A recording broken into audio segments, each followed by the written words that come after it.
breve, porque cada uno de estos patógenos es un mundo en sí. Vamos a hacer un recorrido abreviado y que resume nuestra experiencia en relación al diagnóstico de leptospirosis, brucelosis, fiebre Q, rickettsiosis y citacosis. Para empezar, ¿cierto? La leptospirosis es una enfermedad comúnmente subdiagnosticada en nuestro país. Tenemos muy pocos ciertos reportes de acúmulos de casos y que en general tiene un comportamiento esporádico sobre todo en las regiones central y sur de nuestro país.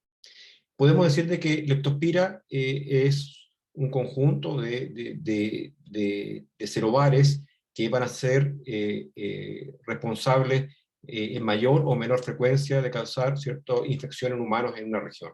En general podemos decir de que esta enfermedad se produce por el contacto directo con animales infectados o portadores de la leptospira, o en un ambiente contaminado con secreciones, con orina de estos animales infectados, y la transmisión humano-humano ocurre muy raramente, ¿verdad? Pero siempre biología no hay nada escrito en piedra, por lo tanto siempre hay que tener, ¿cierto?, mucha precaución en relación a este tipo de definiciones tan estrictas.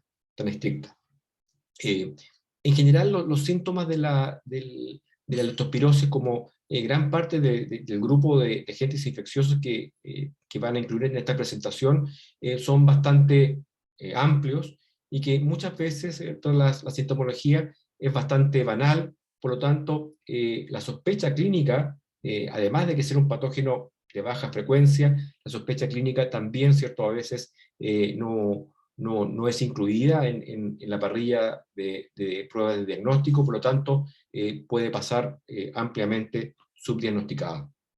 Referente a la microbiología de este agente infeccioso, podemos decir de que, como ustedes ven ahí, es una espiricueta, es una bacteria delgada, enroscada, ¿cierto?, con uno o dos ganchos en sus extremos, y que más allá de estas características, podemos decir de que su diagnóstico no se basa en el cultivo, se basa en la reactividad serológica.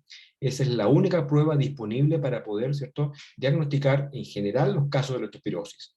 En casos muy puntuales y reservados, ¿cierto?, podemos utilizar la reacción de la polimerasa en cadena, pero como vamos a ver, la circulación de esta espiroqueta es bastante puntual, y en general la metodología de elección va a ser el estudio serológico. Como ustedes pueden ver acá, la circulación de la espiroqueta de la leptospira es bastante breve, más o menos, ¿cierto?, una semana de iniciado los síntomas, lo cual es muy complejo, porque los primeros días, ¿cierto?, nadie va a sospechar de una leptospirosis, es más bien una enfermedad de descarte, ¿cierto? Cuando ya las primeras agentes etiológicos han sido ya constatados como negativos. Por lo tanto, la utilidad de la búsqueda de la espiroqueta por amplificación, ¿cierto?, genética, tiene un rol muy limitado. Y en general, como pueden ustedes ver ahí, a partir ya del quinto día se produce un aumento de IgG y IgM, y van a ser, ¿cierto?, los anticuerpos que nosotros vamos a utilizar para las pruebas de tamizaje y diagnóstico. En general, estas pruebas son bastante manuales, pero sí podemos decir de que existen, ¿cierto?, algunos métodos automatizables, como los ELISA, en que podemos iniciar, ¿cierto?, una primera prueba, ¿cierto?, de screening, la cual, ¿cierto?, puede ser confirmada frente a un hallazgo de reactividad con las pruebas, ¿cierto?, de aglutinación MAT, ¿no?, que es la exposición del suero frente a distintos serobares de leptospira, y que a través de el fenómeno de interacción de los anticuerpos del paciente con la leptospira vamos a ir poder determinando, ¿cierto?, y confirmando la reactividad inicial obtenida por la prueba de ELISA, y también, ¿cierto?, vamos a poder determinar el serobar. El serobar, ¿cierto?, inicialmente se le dio como una utilidad en estudio de brotes, pero se ha observado, ¿cierto?, a través de los años, que más bien tiene un rol epidemiológico general para definir, ¿cierto?, qué serovariedad está circulando en un área, en una región. ¿Ya? Porque esta es una caracterización muy gruesa y nos va a permitir, ¿cierto?, de una manera fina, establecer nexos o de casos o establecer o definir un brote epidémico. Pero tiene una utilidad histórica y que podemos decir de que los serovarios más frecuentes en nuestro país corresponden a la serovariedad australis, automalis, icteromorragie, Vallum y Georgia. Siguiendo avanzando, vamos a otra enfermedad que también está asociada, ¿cierto?, en su modalidad sus situaciones de riesgo, ¿cierto? Y que en este caso brucelosis es otro agente que también es subdiagnosticado y que lamentablemente muchas veces hay dificultad diagnóstica porque debido a su carácter esporádico y muy infrecuente en el país, a veces es difícil contar con el diagnóstico local. Pero sí lo que podemos decir de que esta es una enfermedad de transmisión similar a la leptospirosis, que es por el contacto directo, ¿cierto?, de la piel y mucosa con secreciones, ¿cierto?, de los animales o bien a través del consumo de alimentos, como leche no pasteurizada y otros derivados, y que lo transforma también en una enfermedad clásica transmitida por alimentos. La transmisión persona a persona es infrecuente, pero puede ocurrir, y que también hay unos artículos que la definen, ¿cierto?, por su riesgo de enfermedad ocupacional en el laboratorio cuando no se utilizan, ¿cierto?, las medidas de protección, ¿cierto?, o de contención adecuadas para el manejo, sobre todo de muestras o cepas a gran escala. En general, podemos decir de que desde el punto de vista microbiológico existen, ¿cierto?, algunas especies que son clásicas y responsables de producir brucelosis. Tenemos el grupo Melitensis, Abortus y Suis, que son las especies clásicas que nosotros buscamos, pero también está brucelosis, la Brucella canis, y que esa es una cepa con características un poco especiales, se llaman cepa rugosa, y que van a enfrentar, ¿cierto?, una metodología diagnóstica un poco distinta a las antes mencionadas, lo cual hace que el diagnóstico de la brucelosis en su globalidad es bastante complejo y que requiere de muchas metodologías y de muchos ciertos pasos diagnósticos para poder confirmar, por ejemplo, si estamos frente a una Brucella canis. Lo importante acá es que también decir de que existen una enormidad de especies y de variantes de Brucella asociados, ¿cierto?, a distintos hospederos. Hemos sido testigos de que esto, si bien históricamente se ha establecido un nexo con ciertas especies, sobre todo de mamíferos o cetáceos, siempre digo, en biología todo puede ocurrir, por lo tanto, más allá del diagnóstico serológico, a veces el cultivo de la brucela es bastante importante para poder, ¿cierto?, definir taxonómicamente el agente etiológico en cuestión. Como ustedes pueden ver ahí, ¿cierto?, este es el diagnóstico de brucelosis. Vamos a tener dos fuentes. En caso, ¿cierto?, una cepa, ¿cierto?, tradicionalmente proveniente de un hemocultivo. Hay que tener un punto especial porque esta es una bacteria que es un poco lenta en su desarrollo inicial y que lamentablemente a veces va a requerir más de 5 días para su desarrollo, lo cual dificulta en lo que es la dinámica de diagnóstico de laboratorio, porque no siempre los frascos de hemocultivo van a estar en tiempo suficiente, debido, ¿cierto?, a la demanda o al sistema que cada laboratorio clínico posee. Lo importante es decir acá de que vamos a tener 2 vías de diagnóstico: la presencia de la cepa, en el cual vamos a poder confirmar taxonómicamente la presencia de la brucela. Acá hay un punto importante, ¿ya? El estudio taxonómico de una brucela no es fácil. No es fácil porque muchas veces las pruebas bioquímicas no son suficientes, y para definición de especie a veces es necesario adicionar algunas pruebas que son adicionales y no siempre presentes en los laboratorios clásicos, como la espectrometría de masa, MALDI-TOF, pero en este caso con una librería, ¿cierto?, propia y construida por, en este caso, los laboratorios de referencia, debido a que en la taxa de estos equipamientos no siempre hay una diversidad de Bruselas que permita definir con certeza la especie. Y PCR que se utilizan también para buscar genes taxonómicos que permitan confirmar la especie. Por lo tanto, tenemos un componente bastante complejo.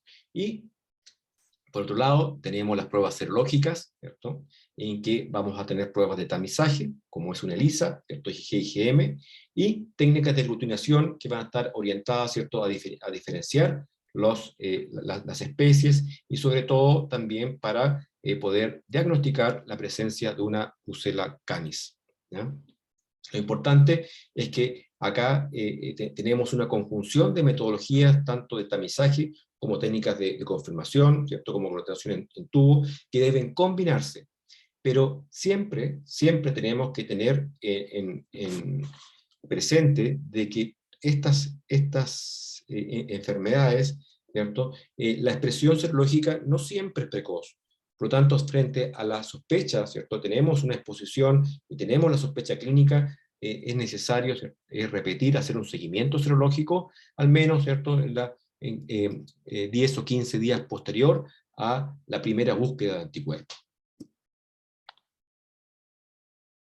Como ven ahí, ¿cierto?, es importante decir de que Brucella es compleja antigénicamente, y que vamos a tener importantes variaciones, y que una reactividad serológica puede indicar una infección activa, convalescencia, un contacto, ¿cierto?, accidental, una exposición, pero sin enfermedad, o reacciones cruzadas. Por lo tanto, hay que tener mucha cautela, y sobre todo lo más importante es hacer un seguimiento serológico del paciente, porque el aumento en las diluciones o bien un fenómeno de seroconversión son claves para un diagnóstico certero.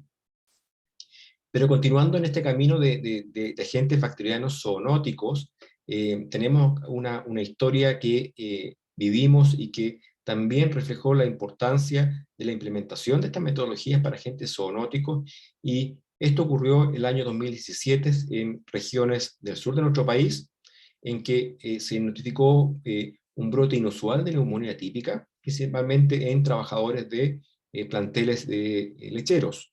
Y en esta oportunidad, ¿cierto?, llevó a toda una conjunción de hipótesis diagnósticas en relación a esta neumonía típica, descartando, ¿cierto?, agentes virales, ¿ah? Como coronavirus, tanto el COVID-19 como otros coronavirus, y otros agentes también bacterianos que podían ser responsables de este fenómeno de brote de neumonía típica. Pero gracias, ¿cierto?, al descarte y al estudio, fue extenso, ¿sí?, pero ordenado y en equipo con epidemiólogos e infectólogos y microbiólogos, logramos, ¿cierto?, dentro de este camino de descarte, precisar el hallazgo de Coxella burnetii, responsable de algunos casos en este brote de fiebre Q. Y acá entramos a un área que es bastante compleja, porque Coxella burnetii tenía una historia bastante puntual en nuestro país. Más bien ya hace prácticamente 30 años atrás había sido, ¿cierto?, diagnosticada en un brote asociado a cabras, a ovejas importadas de España, y fue un brote bastante particular y en el servicio agrícola ganadero, pero más allá de eso, la presencia de la enfermedad en nuestro país, ¿cierto?, estuvo bastante silente. Y este es un patógeno bastante especial, es un patógeno intracelular, que genera vacuolas intracelulares, y que este fenómeno va a condicionar su respuesta serológica.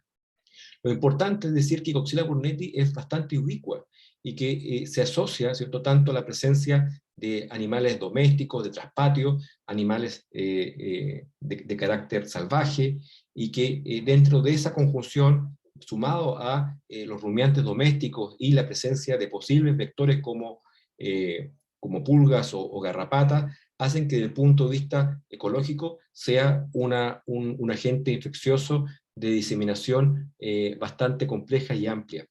También si este tiene esta bacteria tiene la posibilidad también de formar pseudoesporas, y estas esporas, ¿cierto?, se van a diseminar sobre todo en áreas secas a través del viento. Por lo tanto, las rutas de diseminación son bastante amplias y sobre todo en algunas partes del mundo hace que su contención sea bastante compleja. Pero en Chile estábamos frente a un fenómeno bastante complejo y que estaba ocurriendo, ¿cierto?, protagónicamente en una planta, ¿cierto?, lechera, y ahí podemos, ¿cierto?, visualizar de que estamos frente a una exposición frente a ganado bovino que estaba en periodo de parto. Acá en Chile existe una concentración de los partos, sobre todo en periodos de invierno, y que podíamos definir de que posiblemente las vías, ¿cierto?, podían ser lácteos no pasteurizados, que eso también es poco frecuente en nuestro país, pero en los ámbitos rurales puede ser posible, o, ¿cierto?, excreción de la bacteria a través de la asistencia a los partos que estaban sufriendo estas vacas, o la presencia o el contacto con heces y orina, que podía ser otra vía de transmisión a través, ¿cierto?, de la generación de estos aerosoles o microaerosoles contaminados. Por lo tanto, si a esto le sumamos también la presencia de insectos, ¿cierto?, de posibles vectores y de animales silvestres involucrados en estos planteles, hacían de que también la búsqueda de las fuentes no fuera tan precisa. Pero microbiológicamente, perdón, podemos decir de que esto es una bacteria bastante compleja, que como ven ahí, forma vacuolas, tiene es un parásito intracelular, y que esta bacteria tiene dos formas, tiene dos fases, y que van a ser fases antigénicas que vamos a utilizar para el diagnóstico. La fase 1, ¿cierto?, que es la fase infectante y que es virulenta, y que es en la que se esparce, se encuentra naturalmente en distintos ambientes, ¿cierto?, o a través de fluidos de animales infectados. Y una fase 2, que es menos patogénica, que es aquella que también es metabólicamente más activa. Las dos tienen su rol importante en la vitalidad de esta bacteria. Pero lo importante también es decir de que vamos a tener frente a las personas expuestas, ¿cierto?, una expresión de enfermedad que es limitada. Vamos a tener un 60% de pacientes asintomáticos y 40%, ¿cierto?, de sintomáticos generalmente. Estos sintomáticos pueden tener una infección aguda, como ven ahí, fiebre, cefalea, mialgia, tos, ¿cierto?, síndrome febril, neumonía típica, puede haber, ¿cierto?, un compromiso hepático, pero son síntomas bastante inespecíficos y que se confunden con las otras, ¿cierto?, bacterias zoonóticas que ya les mostré. Pero también tiene una evolución crónica que es bastante compleja y que puede evolucionar a endocarditis, infecciones vasculares, fatiga crónica, con un pronóstico mucho más reservado, ¿cierto?, y que puede condicionar la vida del paciente, ¿ya? Lo importante es que acá vamos a tener variabilidad en las manifestaciones clínicas y también vamos a tener variabilidad en el ámbito del laboratorio, como ya les voy a contar, ¿ya? La inespecificidad de las manifestaciones clínicas hacen que el laboratorio tenga un rol fundamental, ¿ya? Pero lo más importante es que frente a cada sospecha hay que tener una, ¿cierto?, historia clínica bastante detallada para elegir el camino diagnóstico con las herramientas que tengamos disponibles. Acá tenemos que combinar parámetros clínicos con parámetros de laboratorio y sobre todo tenemos que hacer una acción de seguimiento del paciente. ¿Por qué? Porque la curva de anticuerpos puede tener una gran variación y puede ser tardía, por tanto el seguimiento del paciente y la búsqueda exhaustiva de factores predisponentes, riesgos de exposición y parámetros clínicos es fundamental. La inmunofluorescencia indirecta es la técnica diagnóstica de elección. Lamentablemente, esta es una técnica de alta manualidad, muy operador dependiente, y de punto de vista de gestión de calidad, la comparación intralaboratorio es muy compleja. Por lo tanto, se reserva para los centros de referencia y para las áreas de alta endemia. Como dice ahí, la respuesta inmune induce, ¿cierto?, anticuerpos para ambas fases de la bacteria, fase 1 y fase 2. Acá, ¿cierto?, al contrario de lo que uno pueda pensar, los anticuerpos IgG y IgM fase 2 son los más precoces y son los más utilizados para el diagnóstico de la enfermedad, en especial los episodios agudos. El PCR tiene un rol bastante relativo, y en algunos países como Australia le dan, ¿cierto?, una sensibilidad bastante importante, sobre todo en la primera semana desde la aparición de los síntomas. Cosa que en nuestro país es poco probable, debido a que generalmente los pacientes que están siendo estudiados tienen más de días de evolución, por tanto el rol de PCR es totalmente secundario. La seroconversión, en general la aparición, ¿cierto?, de estos niveles, ¿cierto?, de anticuerpos IgG y IgM, fase 2, aparecen generalmente después de la primera semana de iniciar los síntomas. Los anticuerpos fase 2 son los primeros en desarrollarse, y la mejor forma de estudiar un caso sospechoso agudo, ¿cierto?, es a través de la detección seriada de anticuerpos. Este es un paciente que tiene que ser seguido, ¿cierto?, hasta un periodo de 3 a 6 meses.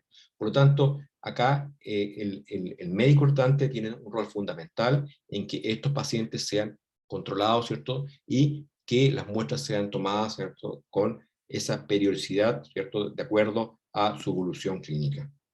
Acá hay un aspecto del laboratorio que refleja la complejidad del diagnóstico de fiebre Q y que tiene que ver con el tiempo de aparición de este nivel de anticuerpo fase 2 que nosotros utilizamos para el diagnóstico desde la aparición de los primeros síntomas.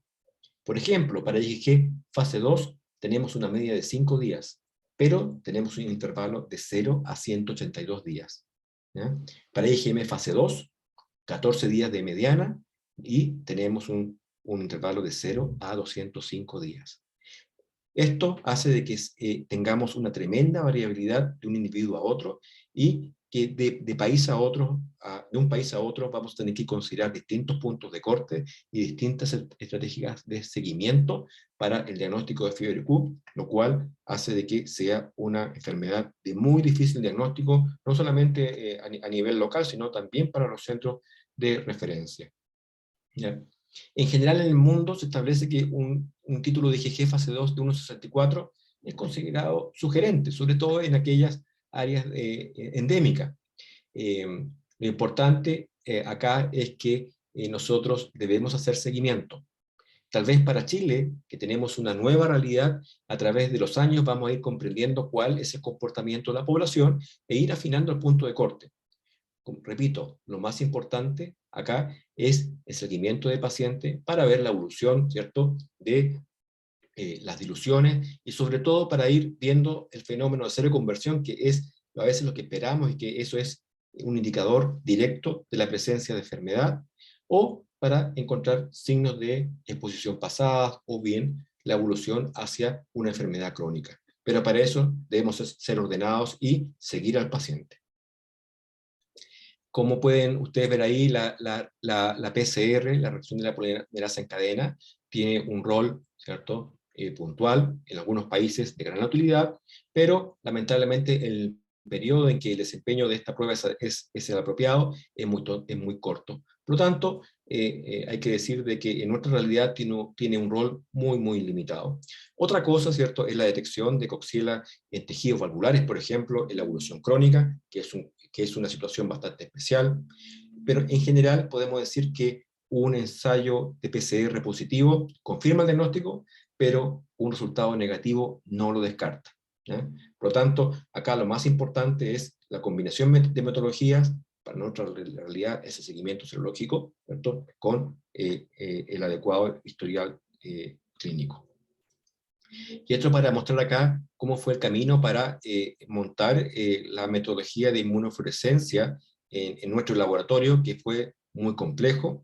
La estandarización, en este caso, en estrecha colaboración con el Centro de Referencia de Fiebre Q de Australia, fue fundamental, lo cual permitió a nuestros profesionales operadores de la técnica tener el desempeño apropiado para el montaje de esta metodología. ¿Ya? Es importante también decir de que lamentablemente los ELISAs comerciales disponibles tienen una gran variabilidad en su desempeño. Nosotros, en búsqueda, ¿cierto?, de algunas metodologías, ¿cierto?, que fueran de fácil implementación, sobre todo en las áreas, en este caso de la región de Osorno, fue bastante prudente, y hicimos un ensayo y medimos el desempeño de los distintos ELISA disponibles en nuestro país, y vimos de que gran parte de ellos tenían una sensibilidad inferior al 60%. Por lo tanto, hay que tener mucho cuidado en la elección, sobre todo cuando estamos en un patógeno de baja frecuencia, la elección de la metodología a implementar a nivel local como prueba de screening. Y esto es lo que pasó en esa oportunidad en la región sur, y ahí ustedes pueden ver la distribución de los casos, y que en este caso, en esta situación, podemos definir, ¿cierto?, los distintos, ¿cierto?, pacientes que teníamos como casos confirmados, casos sospechosos, pero también, algo que vamos a ver un poquito más adelante, encontramos una importante reactividad, ¿cierto?, para riquecias en algunos pacientes con presencia de neumonía atípica. Esto es lo que tenemos para nuestro país, es para que tengan más bien el mensaje, más allá de la dilución en sí, es que cada país, cada región, ¿cierto?, cada área geográfica debe tener sus propios puntos de corte. Para Chile, ¿cierto?, para serología positiva, seleccionamos un punto de corte de alta exigencia, que es 1.128, ¿ya?, que tal vez para otra región del mundo es claramente ya muy reactivo. Nosotros subimos el punto de corte, somos más exigentes, estamos mirando, ¿cierto?, estas reactividades con prudencia, y a la medida que pase el tiempo, tal vez ir bajando el nivel de exigencia, en la medida que tengamos mayor certeza de cómo es el comportamiento serológico de nuestra población. Y así nosotros vamos, ¿cierto?, definiendo lo que es una serología positiva sugerente de infección aguda, una serología positiva sugerente de exposición pasada, y una serología positiva sugerente de cronicidad. Y ahí la cronicidad, aparte de la fase 2, empieza a tener un rol importante, la fase 1. Otro aspecto importante es el cultivo. El cultivo es el gold standard para esta gente, y en este caso la implementación de líneas celulares Vero y el cultivo de muestras ha sido fundamental. Ha sido toda una experiencia, un camino de aprendizaje. Hemos tenido, ¿cierto?, unas señales de éxito, pero son técnicas bastante complejas porque se usan líneas celulares sin antimicrobianos, por lo tanto el riesgo de contaminación es bastante importante. Siguiendo este camino, ¿cierto?, en el cual publicamos estos hallazgos y describimos, ¿cierto?, la respuesta serológica de los pacientes ese año 2017-2018 en el sur de nuestro país, mostramos de que además de esta reactividad serológica para Coxiella, para fiebre Q, teníamos una importante reacción para enfermedad, ¿cierto?, pneumonía atípica por posiblemente rickettsia o rickettsia-like asociados a. Otro aspecto importante es la colaboración para la búsqueda de las posibles fuentes. Y en esto, la confirmación por primera vez de la presencia de este patógeno, ¿cierto?, utilizando una misma plataforma diagnóstica, fue fundamental su hallazgo en la presencia en tanques de leche en la 8ª región, lo cual, ¿cierto?, para el estudio epidemiológico es importante porque reenfoca la energía a las posibles fuentes causantes de este brote de neumonía típica en estos planteles lecheros. La colaboración en este aspecto con los expertos en el ámbito de las enfermedades infecciosas animales es fundamental. Y esto para mostrarte que a través de los años hemos encontrado reactividad en pacientes, ¿cierto?, de evolución crónica, y acá lo más importante, siempre lo recalco, es el seguimiento serológico, y en la eventualidad de que sea un paciente cardiovascular y que vaya a recambio valvular, es importante buscar la presencia a través de pruebas de amplificación de la Coxiella, en este caso muestras valvulares. Siguiendo con el camino de aprendizaje de la fiebre Q, y vimos que los países que tenían esta enfermedad tenían estudios de seroprevalencia, hicimos una revisión, y en este caso también colaborando con Australia, realizamos nuestro estudio de seroprevalencia, ¿cierto?, nacional, y que en esta oportunidad nos llevamos una tremenda sorpresa. Una tremenda sorpresa, ¿por qué? Porque primero teníamos una seroprevalencia general para Chile de un 3%, lo cual se acerca a los países que son endémicos para fiebre Q. Segundo, que la población de 65 años y más era la que tenía un mayor porcentaje de reactividad. Por lo tanto, eso reflejaba que no es una enfermedad nueva, sino que estaba presente hace muchos años en el país, y tal vez, ¿cierto?, con seguridad estaba subdiagnosticada. Y por último, de que estaba presente de norte a sur, ¿cierto?, en todas las regiones, pero con un mayor porcentaje de reactividad en el área, la macrozona sur de nuestro país. Por lo tanto, esto refleja la famosa frase de que el que busca encuentra, y acá, ¿cierto?, fuimos testigos de que estamos encontrando una enfermedad que estaba totalmente subdiagnosticada en nuestro país. Siguiendo con el paso de las riquecias, rickettsia es otro patógeno altamente complejo porque sí, también requiere seguimiento. Acá existe el problema de que tenemos una gran reactividad cruzada y muchas veces esta reactividad serológica es de difícil interpretación. En este caso, por ejemplo, tenemos el grupo de la riquezia asociada, ¿cierto?, a las fiebres manchadas, riquezia rickettsii, Conori, entre otras. Tenemos el grupo tifus, que está la riquezia tifus, la riquezia prowazekii, y el tifus de los matorrales, en el cual, ¿cierto?, abarca Orientia, Suzukomuchi, y la nueva Orientia chilena, que es la Orientia chiloensis, que fue, ¿cierto?, encontrada, ¿cierto?, y detectada por la doctora Katia Barca de la Universidad Católica. Y esto para mostrar, ¿cierto?, de cómo en esa oportunidad encontramos, ¿cierto?, reactividad para riquezia, y esto es una tremenda tarea desde el punto de vista diagnóstico. Tenemos que lograr, ¿cierto?, encontrar precozmente estos pacientes y cultivarlos, porque la única manera de definir el agente causal acá es a través del cultivo. En general, los casos que hemos encontrado tienen una circulación tanto en sangre total como en algunas muestras, ¿cierto?, de tejido, que es bastante baja, insuficiente para hacer una prueba genética o secuenciar. Tenemos que seguir avanzando en esto, es un tema pendiente desde el punto de vista diagnóstico de la riqueza en nuestro país. Punto importante es la alerta que se emitió, ¿cierto?, recientemente en el periodo estival pasado sobre tifus de los matorrales, y que en este caso, ¿cierto?, refleja la importancia del estudio de estos agentes emergentes, y sobre todo porque reflejan, siempre van a tener un potencial epidémico, y es importante la detección oportuna. Para este brote, ¿cierto?, para esta alerta emitida por el Ministerio de Salud, en este caso se definió desde el punto de vista clínico los casos sospechosos y las metodologías que debieran ser utilizadas para su estudio y descarte. En estos momentos, a través de un proyecto, Fondesit, esto está siendo estudiado, ¿cierto?, en la Universidad Católica, y posteriormente nosotros recibimos las muestras para hacer estudios complementarios o búsquedas de otras reactividades. Lo importante es que en aquellos casos negativos para la presencia de enfermedad de los matorrales, de Orientia, hemos encontrado, ¿cierto?, reactividad serológica para estos grupos de riquezia, como ven ahí, sobre todo para el grupo de riquezia Conori, lo cual no necesariamente va a ser una riquezia Conori, sino es una reactividad que tenemos que seguir investigando, porque tal vez, ¿cierto?, puede ser una actividad cruzada con otro patógeno intracelular que pueda ser responsable de esos casos. Por lo tanto, acá se establece una potencial línea de investigación.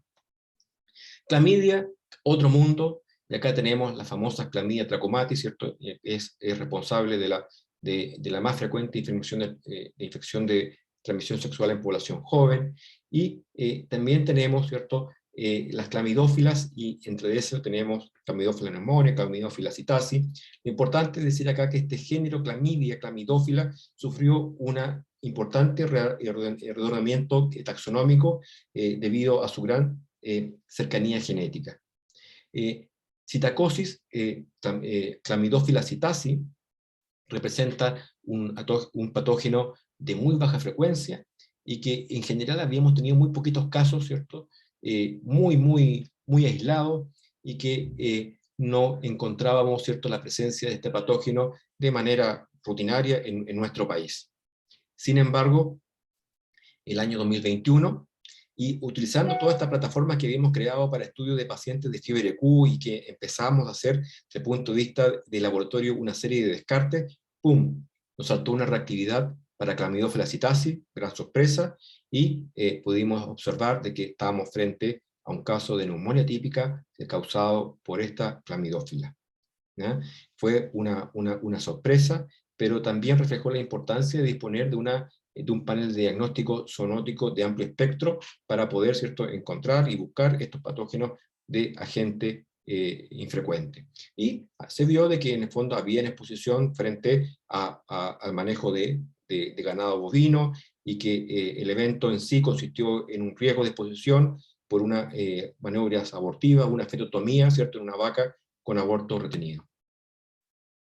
Lo importante, ¿cierto?, desde el punto de vista microbiológico, es decir, de que Clamidia clamidófila es un grupo bastante cohesivo, complejo, y que ha sufrido un importante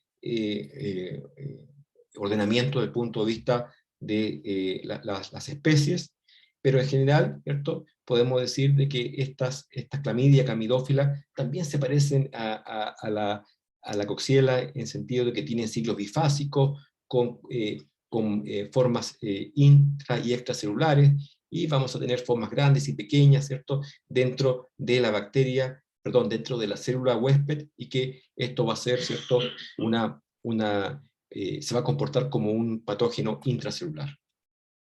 Esto acá como está ordenado, como está ordenado taxonómicamente hasta el momento, esto puede ir variando, pero lo importante es que cada especie en general está relacionado a un grupo, ¿cierto?, de fuentes o hospederos, en general, ¿cierto?, Camidófila abortus y Citasi son las dos especies más relacionadas con enfermedad humana, pero siempre digo, ¿cierto?, esto puede variar dependiendo del riesgo de exposición, la carga bacteriana, etcétera. Por lo tanto, hay que ser muy cuidadoso y no siempre quedarse con definiciones muy estrictas en base a los géneros y especies de mayor riesgo para infección en humanos. Y esto para mostrarles de que, como esta era una exposición frente al manejo de una vaca, teníamos que descartar primero si que esto era una Clamidófila abortus asociado, ¿cierto?, a bovino, o era realmente una citasi, que clásicamente la asociamos con ave. Y es así, ¿cierto?, que entramos a definir todos los aspectos clínicos y ver el paciente de acuerdo a lo clásicamente asociado a citacosis. Vimos que en el mundo no habían grandes revisiones y que la disponibilidad de información es bastante limitada, lo cual, ¿cierto?, refleja que es un patógeno subdiagnosticado, postergado, y que sí teníamos, ¿cierto?, alguna información en algunos países vecinos relacionada con Clamidófila abortus, y que reflejaba la importancia de descartar. Y es así que debimos implementar en esta oportunidad un PCR en tiempo real, no solamente para citasi, sino también para abortus, y este fue un PCR comercial que tuvimos que importar, y que fue la única manera para tener claro de que definir si estamos frente a una citacosis o bien una neumonía típica por Clamidófila abortus. En este camino aprendimos de que la mejor muestra clínica no es el hisopado nasofaringeo como se define en algunos centros, sino que la prueba, ¿cierto?, de la muestra de mayor sensibilidad es el lavado broncoalveolar. Lamentablemente es una muestra que no es de fácil obtención, no puede ser solicitada en cualquier tipo de paciente, pero si está disponible un lavado broncoalveolar, es la muestra, ¿cierto?, de oro para poder buscar por amplificación este grupo de pacientes, ¿no?, de agentes infecciosos. No solamente Clamidófila, sino todo este grupo que les he mencionado. Cultivo fundamental, logramos cultivarla, y fue también la fuente para confirmar primero la presencia de la Clamidófila, y también establecer de que estábamos frente a una citasi, y que tenía un subtipo específico que podíamos buscar, y que estaba más bien asociado a aves más que a bovinos. Por lo tanto, acá hay mucho que ir investigando. Y esto para mostrar de que hemos montado distintos PCR, no solamente para Clamidófila citasi, sino también para Coxiella, Rickettsia, Legionella y Mycoplasma, y son paneles que vamos utilizando en aquellas oportunidades en que tenemos, ¿cierto?, una notificación, ¿cierto?, precisa, ¿cierto?, de exposición animal, y que tenemos un cuadro de neumonía típica grave y que necesita de este diagnóstico diferencial. Y esto para mostrar cómo nosotros vamos buscando, ¿cierto?, y cómo vamos ordenando la información referente en este caso a la búsqueda de distintos patógenos asociados a neumonía atípica de fuente zoonótica, y si es necesario, podemos en este caso, como lo hicimos ya, que es cultivar y secuenciar para poder establecer el genotipo y ver si está relacionado con algún genotipo de potencial epidémico o asociado a algunas fuentes específicas. Esto es todo un camino de aprendizaje, y así vamos, a través del tiempo, vamos a ir construyendo y adquiriendo, ¿cierto?, una base de datos local que nos permita, ¿cierto?, ir entendiendo y conociendo cómo es la enfermedad por Clamidófila citasi en nuestro país. Y esto es para mostrar cómo nosotros vamos tipificando y vamos estableciendo el genotipo asociado al caso que les mostré, asociado, ¿cierto?, por un médico veterinario, ¿cierto?, que estaba haciendo unas maniobras en un feto retenido. ¿Ya? Importante es que nosotros hemos seguido estudiando, tenemos mucha información y ya hemos visto de que tenemos una reactividad serológica importante, 43 casos, una enfermedad prácticamente desconocida, ¿cierto?, subdiagnosticada, y que a través del montaje de estas plataformas diagnósticas las vamos reconociendo.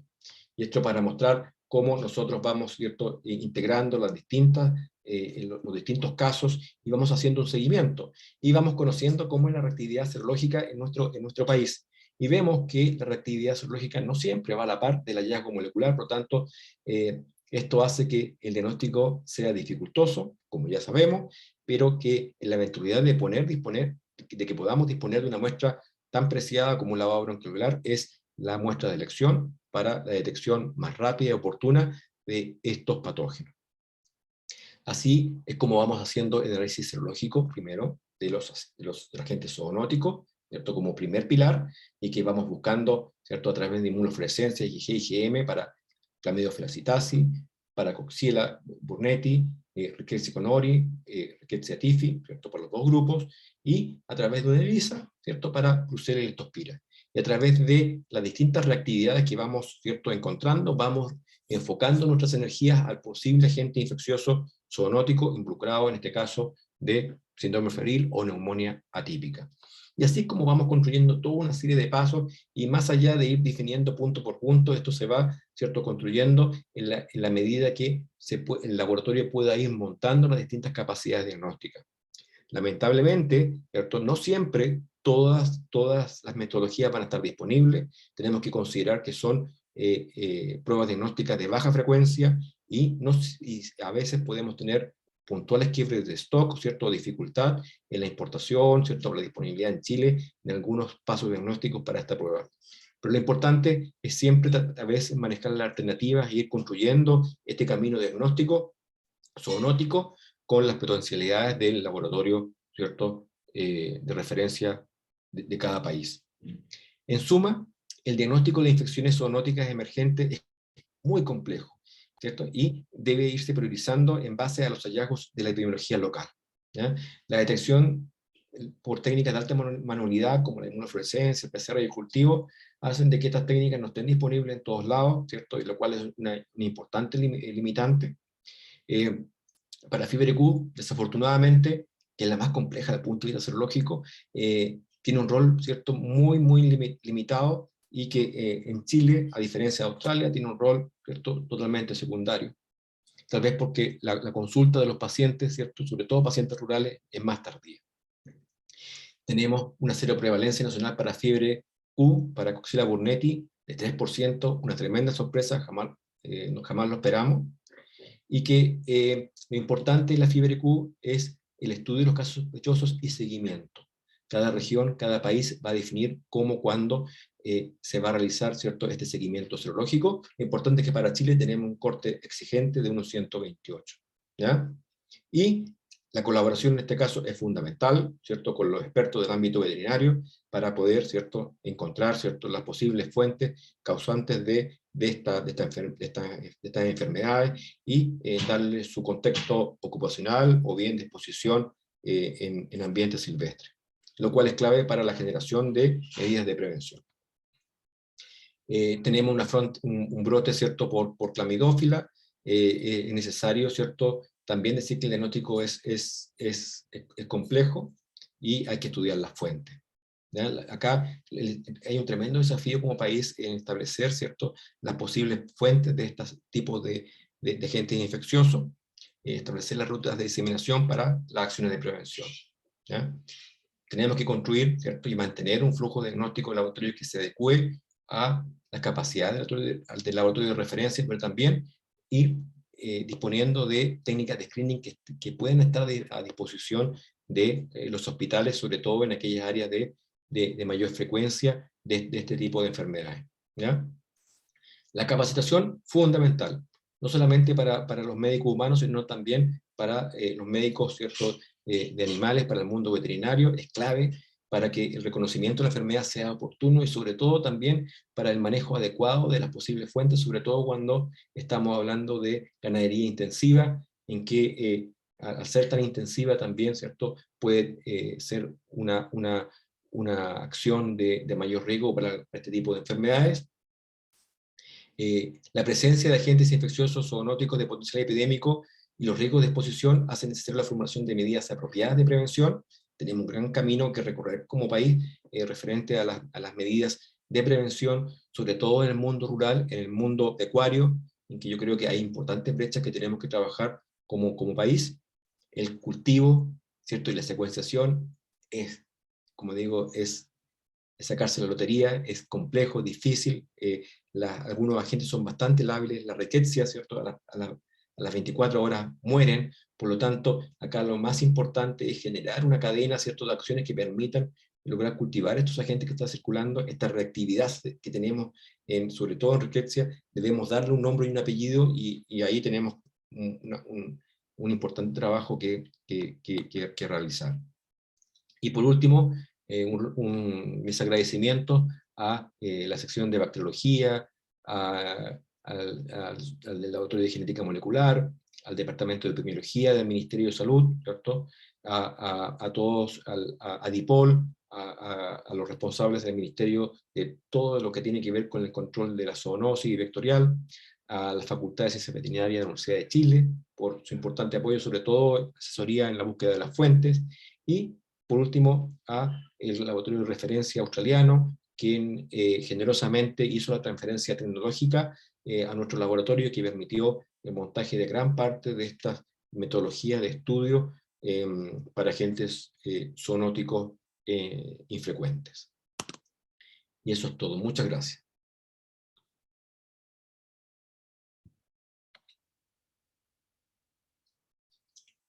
Muchas gracias, Juan Carlos, por tremenda presentación. Agradecidísimos de la transmisión de todo este conocimiento. Tengo unas preguntas acá en el chat. Me gustaría leerlas. ¿Sí? Vamos a...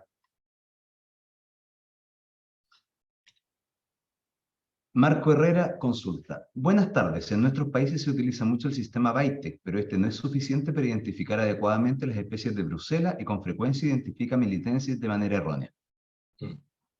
Sí, lamentablemente hay una brecha diagnóstica con Bruselas. Nosotros hemos tenido algunos acercamientos, no con BITEC, sino con BD, con relación en que la mejor ruta de diagnóstico, ¿cierto?, para Bruselas es usar MALDI. ¿Ya? Pero para usar MALDI se necesita la construcción de una librería, ¿cierto?, un poco más extensa, porque las librerías disponibles, ¿cierto?, en MALDI-TOF de BD, ¿cierto?, y de Biomerie, tienen ingresados muy pocas Bruselas, lo cual impide que la detección taxonómica sea la apropiada.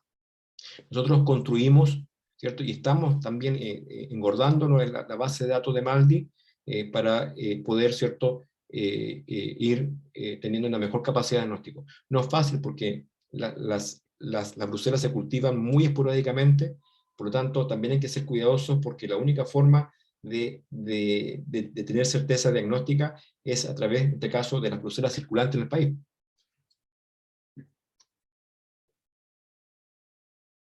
Muchas gracias, Juan Carlos.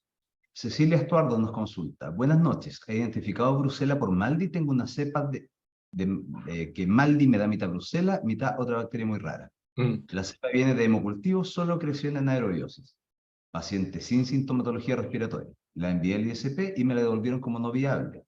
Es la única vez que me ha pasado esto y trabajo con 20 QMS. ¿Sabe usted el rendimiento real del Maldi, quizás considerando la marca, para la identificación de Bruselas?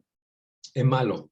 Bueno, qué pena que se murió la cepa, pero en general el rendimiento es malo porque no, en su taxa, ¿cierto? No incluye ¿ya? Muchas Bruselas.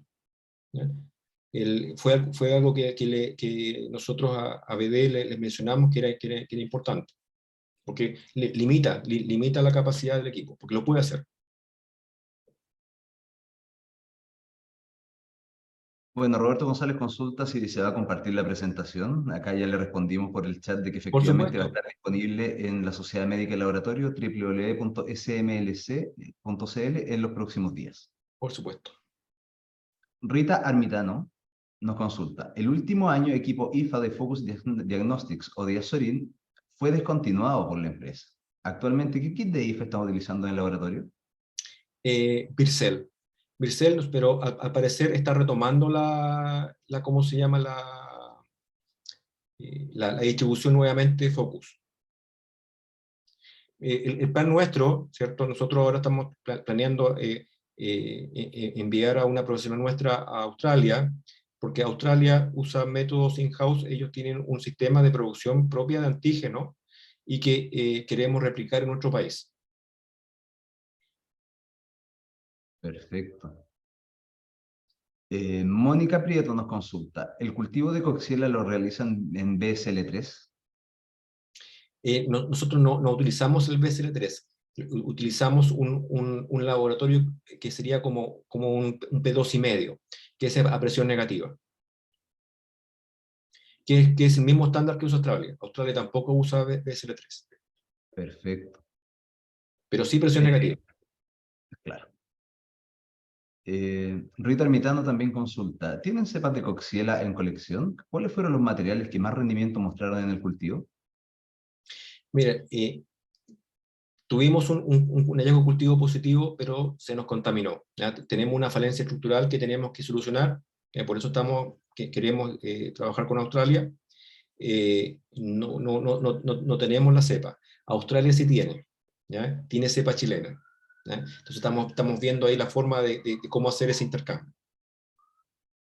Australia detectó un paciente con patología valvular crónica, ¿cierto? Que fue a recambio valvular y desarrolló una Coxiella burnetii, ¿cierto? Que ellos tipificaron y que era distinta a la australiana. El paciente, ¿cierto? Que vivía en Australia, pero él tiene una parcela a las afueras de Valparaíso y cría, perdón, cabras y ovejas. Muy bien. Marco Herrera nos deja un comentario. Dice, a mi parecer no recomiendo decir que clamidia es un parásito intracelular estricto y que es mejor decir que es un patógeno intracelular estricto, para evitar que los clínicos crean que es un parásito. Ay, sí, sí. Es una forma nomás para eso. Ah, sí. En nuestro ambiente hay de todo, pero tienes toda la razón. Sí. Continúa la doctora Prieto, Carolina Prieto. ¿Test rápidos serológicos tienen algún rol para apoyar el diagnóstico? ¿Test de antígenos sirven? Para fiebre Q, nosotros somos bastante cuidadosos. Tal vez el área endémica, ¿cierto? Como puede ser Osorno, ¿cierto? La región de los lagos, los ríos, sí se puede utilizar una ELISA, pero no test rápido. ¿Ya? Hasta el momento no hay ninguna recomendación para uso de test rápido para fiebre Q. Y para riquecias, mientras no se tenga certeza, ¿cierto?, de qué es esa actividad serológica, tampoco no se recomienda ningún test rápido. Yo creo que en ese aspecto aún nos queda mucho tiempo por conocer y dimensionar esas enfermedades como para establecer líneas de diagnóstico rápido. Lo que sí, Perfecto. la Universidad Católica está trabajando para el diseño de una prueba rápida para Oriente. Yo creo que eso sería un tremendo, ¿cierto?, apoyo, sobre todo en áreas, ¿cierto?, asociadas a los brotes o ya potencialmente endémicas. Pero tienen un rol bastante puntual. Mónica Prieto nos consulta. Del brote de fiebre Q, ¿por cuánto tiempo hicieron el seguimiento? ¿Lo hicieron en todos los pacientes? Y finalmente, ¿si detectaron endocarditis infecciosa en alguno de los pacientes? Eh, Mira, acá hay que ser bastante honesto. Se hizo un tremendo esfuerzo. pero no siempre se consiguió de que todos los pacientes tuvieran el seguimiento serológico apropiado. Por lo tanto, acá hay un tema también de educación, no solamente de los profesionales de la salud, sino también de los pacientes, la comunidad, ¿ya?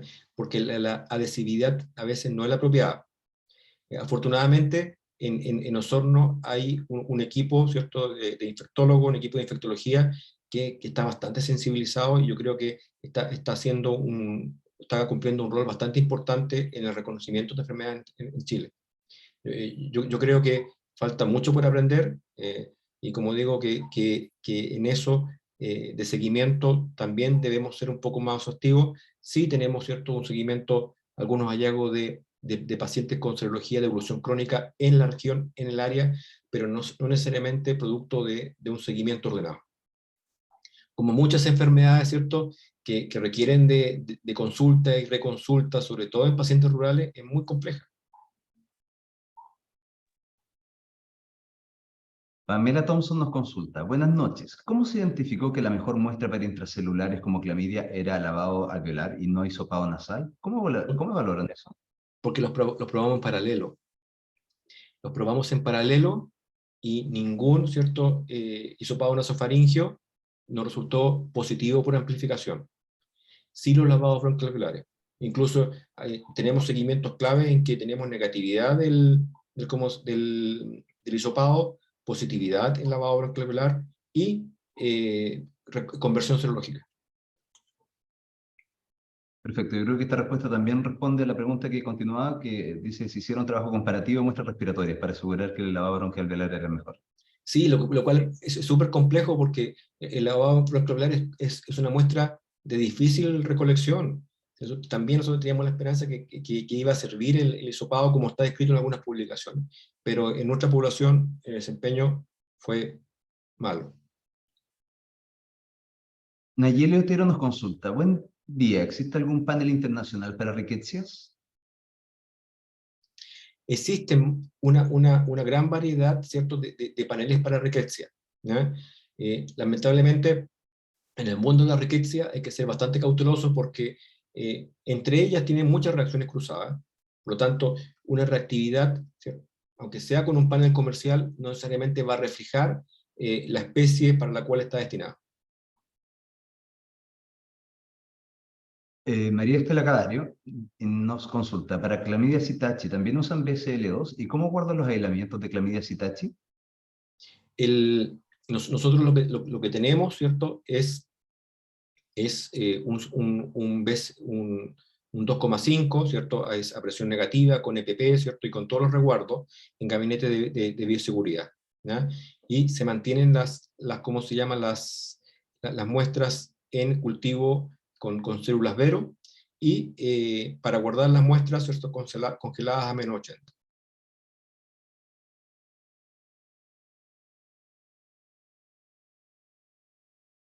Nayeli Otero consulta, ¿o de qué forma? Yo creo que venía relacionada con la pregunta anterior, si existe algún panel internacional para riqueza, o de qué forma se hace la comparación interlaboratorio. Ya, lo que pasa es que nosotros vamos al centro de referencia australiano, que ellos han sido responsables de la implementación de muchas de las metodologías en países del sudeste asiático. Entonces tienen una tremenda experiencia. Ellos producen sus propios antígenos, ¿ya? Y tienen un panel propio de antígenos. Por lo tanto, no tienen disponibilidad comercial.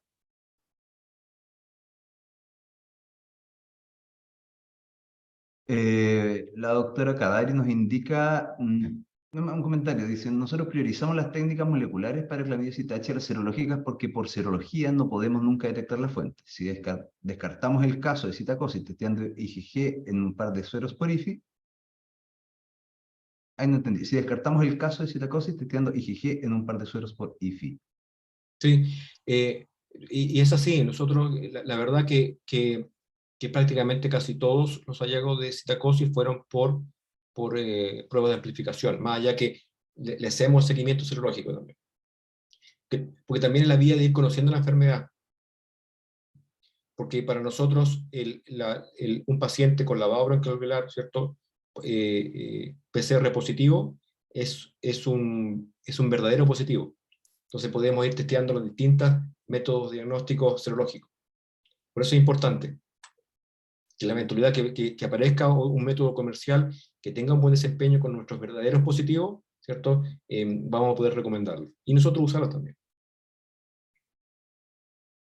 Sí, y finalmente la doctora Caderio le gustaría conversar sobre nuestra experiencia. En honor al tiempo le vamos a brindar unos minutitos. Yo creo que será productivo para la colaboración y conversar también, conocer otras experiencias, en este caso de Argentina, si no me equivoco.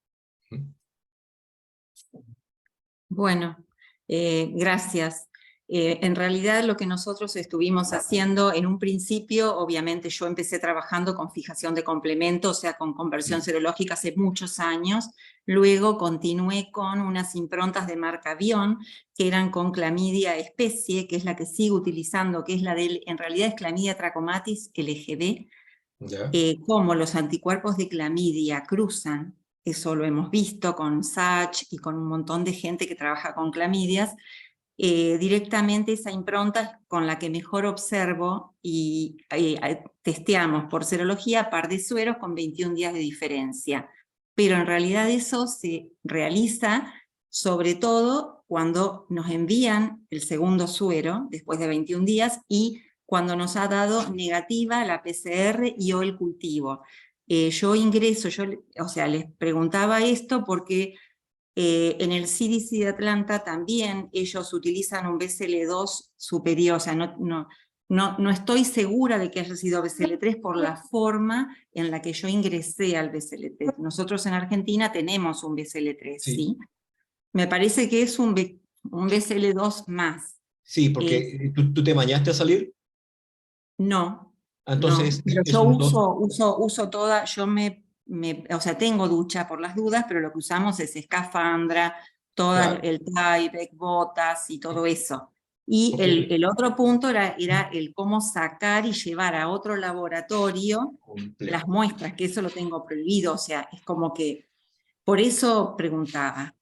No, complejo. Nosotros para mover muestras, sobre todo a Australia, tenemos un convenio internacional y tenemos un courier que se encarga, ¿cierto?, del traslado de sustancias de alto riesgo. Es carísimo, pero es cuando no hay alternativa, muchas veces cuando quieres confirmar. ¿Y ustedes mandan cepa de clamidia psittaci? O sea, ¿vos mandás el aislamiento o mandás muestra clínica o extracto de ADN? No, lo que nosotros hemos mandado en general han sido un panel amplio de sueros, ¿cierto? Para la comparación interlaboratoria de Australia. Y si no me equivoco, se fue una pequeña muestra. ¿No? La verdad que no lo recuerdo bien, pero mandamos, ¿cierto?, muchas muestras de suero. Porque fue la única forma de hacerla, que ellos también, ¿cierto?, tipificaran y para ir afinando el desempeño de nuestros lectores. Bien, el otro punto era cuando yo generalmente rechazo el VAL porque el VAL viene muy diluido, entonces cada vez que tengo que hacer extracción del VAL, tengo que concentrar la muestra para poder obtener un resultado positivo. Por eso me sorprendía. En realidad yo prefiero el esputo, el aspirado traqueal, si está internado en terapia, el aspirado traqueal, si está en sala, esputo o hisopado nasal y faríngeo al estilo del COVID, con la menor cantidad posible de solución fisiológica o medio de transporte. Claro. Incluso he usado medio de transporte, ese que es ¿cómo es que se llama? De Copan, que es un medio especial de clamidia, pero me parece que es demasiado volumen, ese volumen o sea, nosotros estamos preparando en el servicio SPG, sucrosa fosfato glutámico, y con eso usamos como medio de transporte para poder cultivar todas las muestras respiratorias que nos llegan de los brotes de citacosis. En realidad... Sí, yo creo que es importante la experiencia que puedan tener ustedes porque nosotros acá tal vez no tenemos la frecuencia que tiene Argentina, acá es muy puntual, ¿ya? Y también los casos han sido en una región muy puntual de nuestro país, ¿ya? Y por eso que si ustedes, ¿cierto?, logran cultivar, ¿cierto?, y de una manera que podamos nosotros implementar, sería fantástico la colaboración. Y viceversa, nosotros estamos probando. Me gustaría dejar unas palabras respecto a eso. Acaba de confirmarme uno de los proveedores de Maldi, en este caso, que efectivamente las bibliotecas son incompletas. Entonces, efectivamente, lo del repositorio probablemente sea un must que tenemos que tener a futuro para poder completar esta biblioteca y probablemente compartirlas. Exacto. Me gustaría agradecer particularmente a Juan Carlos, ¿ya? Hizo una presentación, pero excelente, ¿ya? Fabulosa presentación que convocó tanto a invitados nacionales de todo Chile, estaba viendo los nombres y tengo conocidos prácticamente tanto del norte como del sur de Chile, invitados internacionales, invitados médicos veterinarios también que participaron de esta presentación. Por lo tanto, dejo a todos invitados a continuar esta interesantísima discusión e intercambio de conocimientos para el Congreso de noviembre del cuarto Congreso de Laboratorio Clínico del 2023. 23 y 24 de noviembre, Centro de Eventos Centro Parque, Las Condes, Santiago. Discutiremos este tema y muchos otros. Además, comentarles de que la próxima reunión científica será probablemente la última semana de mayo, ¿ya? ¿Ya? Y va a estar a cargo la doctora Donna Venaz, también del área microbiológica, muy probablemente va a hacer esa presentación. Así que también va a ser muy interesante. Juan Carlos, ¿algunas palabras finales para dar por cerrada esta reunión bibliográfica? No, agradezco a cada uno de los presentes en esta presentación. Estas son enfermedades generalmente postergadas y, como siempre digo, de que a veces no generan la atención como otras enfermedades, ¿cierto?, más frecuentes o más epidémicas, pero sí son muy importantes y estamos abiertos a la colaboración.